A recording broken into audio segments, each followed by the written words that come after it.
Let's bring in NBC's Mike Memoli from Wilmington, Delaware.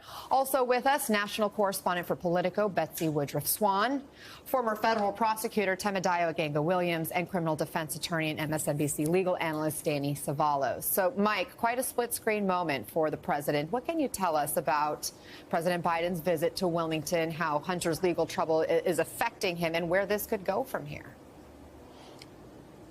Well, Anna, President Biden may not have been the everyday presence in the courtroom that the First Lady, that other members of the Biden family were during this trial, but he was in touch with his son on a daily, if not regular basis over the course of the trial through phone messages, phone calls, text messages, and the like. But I was told by people close to the family that it was really critical for President Biden to have this opportunity to see his son in person. You see those powerful images as he greeted not just his son, his grandson, and his daughter-in-law on the tarmac there here in Wilmington before the president went to on his way to the G7 summit. Think about the meetings he's going to have this week, not just with our close allies, the other leaders of the G7, Ukrainian President Volodymyr Zelensky, but also Pope Francis. President Biden and the pontiff have developed a close relationship since Francis was elected in 2013 when Biden was vice president. That's going to be both a personal and important meeting on a leadership level later this week.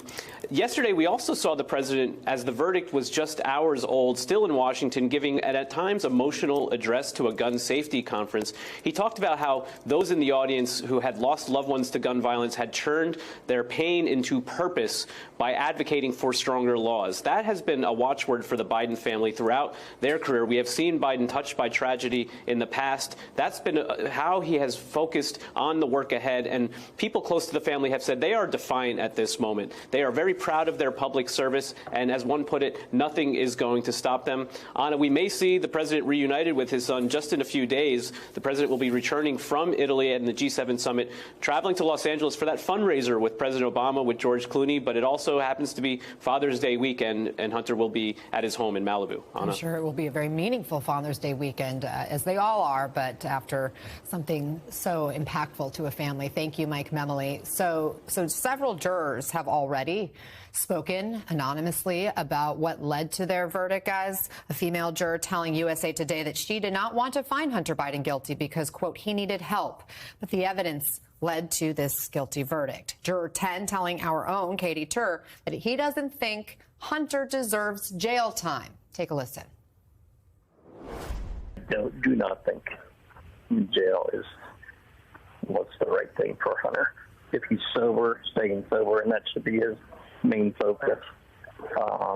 As far as what other punishments you give him, I don't know. Maybe house arrest. I don't know. But however the judge decides, will be her decision. Danny, what are you expecting with sentencing?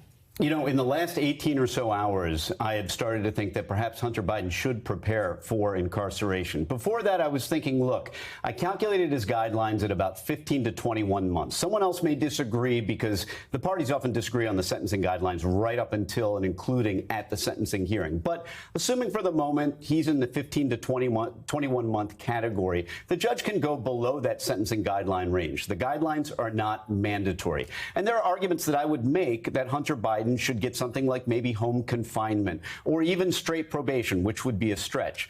But overnight, I start thinking about some of the factors that the judge may consider. Number one, this was not a white-collar case. This was a firearm case. And it was a firearm case where someone really could have gotten hurt. The gun was disposed in a place where someone could have found it. Someone did find it. That person happened to not be a child who set it off accidentally, happened to be an adult, and there was no catastrophe that happened, but it could have happened. Factor two is that Hunter Biden is a tragic figure, but he may not be a sympathetic figure. Think about this. In this area, this district of Delaware, I practice law close to, but not in this particular district, there is a huge problem with guns and drugs. And many of the people that this judge probably sees are people that are disadvantaged, who are using guns and involved with drugs. Hunter Biden is someone who had a lot of opportunities. He had a lot of privilege. The judge may not take too kindly to that someone like Hunter Biden, with all his opportunities, still ended up in front of this judge. So it's a possibility Hunter Biden may be looking at prison. And do you agree with that? Do you think a prison sentence is likely, Temidayo? I don't think it's likely. I mean, I think Everything Danny said is accurate, but I think looking more broadly at the history and characteristics of this defendant, which are in what we call the 3553A factors. So the judge is going to be looking at who is Hunter Biden, and that means here he's a first-time offender. In this offense here, the gun, it was a matter of 11 days. And frankly, the judge, it's going to be inescapable that this is not the kind of crime that the DOJ charges by itself. It's not the kind of crime that individuals in any district are facing real criminal penalties for. He was, in my opinion, treated differently. And whether or not that's explicit in the guidelines, I do think the judge is going to be considering that more broadly here. I think that's going to lean towards more leniency, or at least in my opinion, it should lean towards more leniency. And importantly, this offense happened years ago. When you're looking at sentencing, one argument you typically will make is that what is the purpose now of a prison sentence? He is, as far as we can tell, he's clean, he's not on drugs, he's leading a productive life, he's back with his family and otherwise a productive member of society. At this stage, to put him into prison is going to disrupt all of that. And does that really make more what we call specific deterrence? It does not. We have differing opinions here, so let me turn to Betsy. You spent quite a bit of time in the courtroom. You've been reporting on this prosecutor, special counsel David Weiss, as well as the judge in this case. Any insights on how each might approach sentencing? Yes, the judge is going to give significant weight to whatever the Justice Department prosecutors recommend. And yesterday, David Weiss signaled to reporters who covered this case from Wilmington, myself included, that he's not going to ask the judge to throw the book at Biden.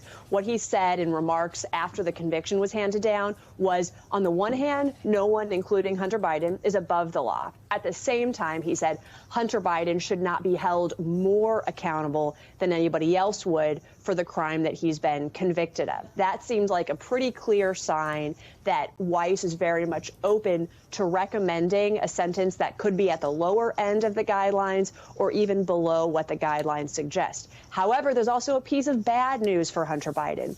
Judge Noreika recently sentenced a man who pleaded guilty to lying about his address when he bought nearly 20 guns in Delaware. Now, this man appeared to be part of a gun trafficking scheme, and he cooperated with prosecutors as they've been investigating other people involved. As a result of that, the Justice Department asked Judge Noreika to only sentence him to 6 months in prison. Again, a crime that's similar to what Hunter was convicted of, lying about his address. However, Noreika gave this particular defendant 12 months in prison. She gave him twice as much prison time as prosecutors recommended. That's not a great sign for Hunter and his lawyers as they gear up for a sentencing hearing, which is expected for October. And then, of course, there is still this other case facing Hunter. That's the tax charges in California being brought by the same special counsel, David Weiss.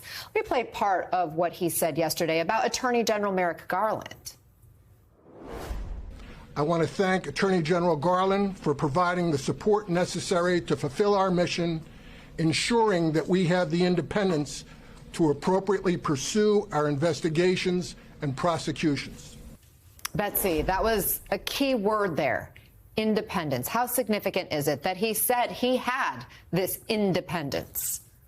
Yeah, that's right. That's just Weiss reminding listeners, the national and international audience he knew he had in that moment, that Garland was not involved in his bringing this case. Of course, that stands in stark contrast to some of the claims that we've seen on the right that Garland was somehow trying to work with Weiss to distract the public from, the other alleged Biden crime family crimes. This is very much Weiss himself saying, I got this. This was my decision. There was not involvement from people who are political appointees of the Biden administration. Going into September, into this tax trial in California, there's no question that it's even much more legally risky for Hunter than this gun case was. And those jurors' comments, without a doubt, will really concern Biden's legal team. That's because what those jurors made clear is that they were really, really sympathetic to Hunter Biden. They're from his home state. They found him to be sympathetic. They worried about his drug addiction. They didn't even think he should go to prison, and they still convicted him unanimously.